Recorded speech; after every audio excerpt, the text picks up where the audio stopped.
Já falamos que Jesus veio ao mundo para iniciar o que hoje chamamos de igreja.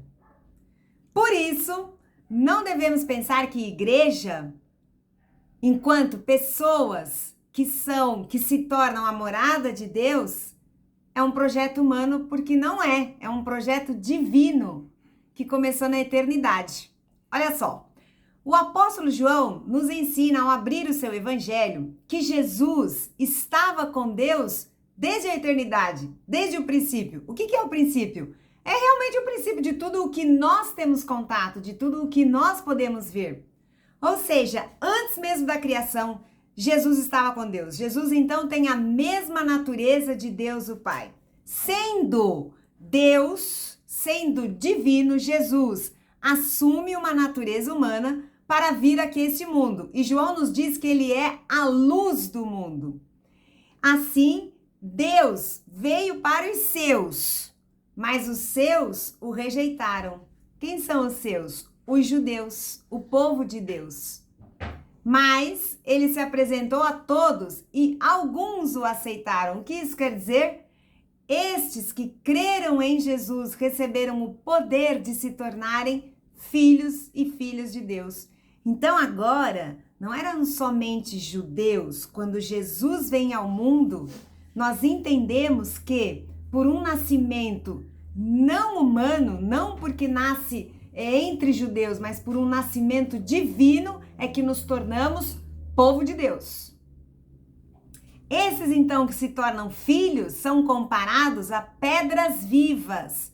Quem nos ensina isso é Pedro, em sua carta no capítulo 2. Nós agora somos comparados a pedras vivas na construção de um edifício espiritual, ou seja, a igreja. Pedras no sentido de que um vai dar apoio e sustentação ao outro para que esse edifício cresça. E a pedra angular, a pedra de sustentação, é o próprio Senhor Jesus. Pois é, esta é a mensagem que precisa ser anunciada, porque ela é uma novidade. Era na época de João, de Jesus e ainda é hoje. Muitos hoje ainda pensam que Jesus ou que Deus não existe. Se ele existe, ele não se importa com os homens. E se ele se importa, ele não pode se relacionar com os homens, se comunicar com os homens. Ele é incomunicável. Não é verdade. A condição para se comunicar com Deus é aceitar a Jesus. É o nascimento que vem dele, inclusive.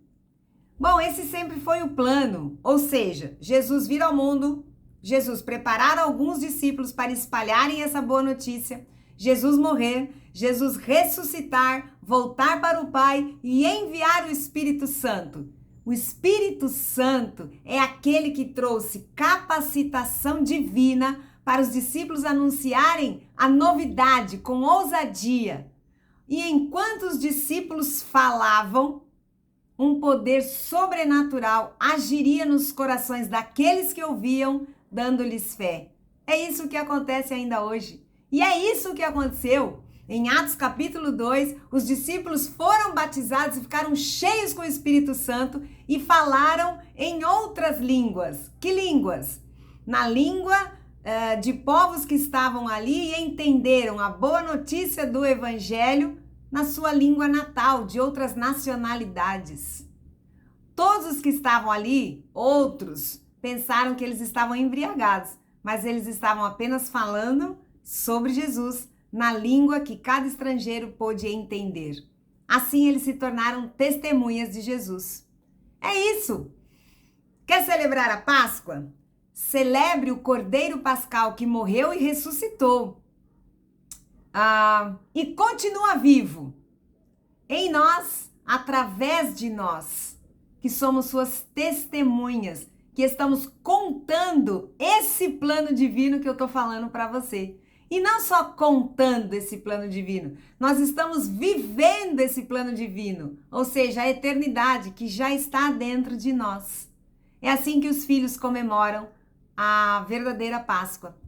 Então, faça como Pedro, faça como os 11 discípulos e como muitos e muitos outros discípulos que vieram então e passaram a viver por esta causa. É assim que a gente comemora a Páscoa. Deus te abençoe.